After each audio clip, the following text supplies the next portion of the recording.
Hi యూయర్స్. ఈరోజు మనం doctor BR Ambedkar open యూనివర్సిటీకి సంబంధించినటువంటి డిగ్రీ మొదటి సంవత్సరం మొదటి సెమిస్టర్ నుండి తెలుగు సబ్జెక్ట్లోని సిలబస్ గురించి ఈరోజు మనం చర్చించుకుందాం. ఈ తెలుగు సిలబస్ని మొత్తం 3 ఖండాలుగా 6 భాగాలుగా విభజించడం జరిగిందండి. ప్రతి ఖండం నుండి మనం 2 భాగాల గురించి చర్చించుకుంటాం. ఇప్పుడు మనం సిలబస్ ఏంటో చూద్దాం.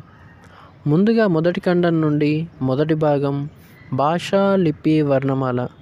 ఈ భాషా లిపి వర్ణమాల పాఠ్యాంశం నేను చెప్పడం జరిగిందండి. దీనికి సంబంధించినటువంటి లింకు క్రింద నేను డిస్క్రిప్షన్లో పెడుతున్నానండి. దాని నుండి మీరు ఆ వీడియో చూడండి. తర్వాత రెండవ భాగం మౌఖిక భాష. ఈ పాఠ్యాంశం కూడా ఇంతకుముందు నేను చర్చించడం జరిగిందండి. ఆ లింక్ కూడా క్రింద నేను డిస్క్రిప్షన్లో ఇస్తాను. తర్వాత రెండవ ఖండం నుండి మూడవ భాగం లిఖిత భాష. తర్వాత ఇందులో నుండి 4వ భాగం చదివే పద్ధతులు. తర్వాత 3వ ఖండం నుండి 5వ భాగం రాసే అలవాట్లు సమస్యలు. తర్వాత ఇందులో నుండి 6వ భాగం నిఘంటువులు. ఇదండి డిగ్రీ మొదటి సెమిస్టర్కి సంబంధించినటువంటి తెలుగు సిలబస్. వీటికి సంబంధించిన పాఠ్యాంశాలు మనం రాబోయే వీడియోలో చర్చించుకుందాం. Thank you for watching this video.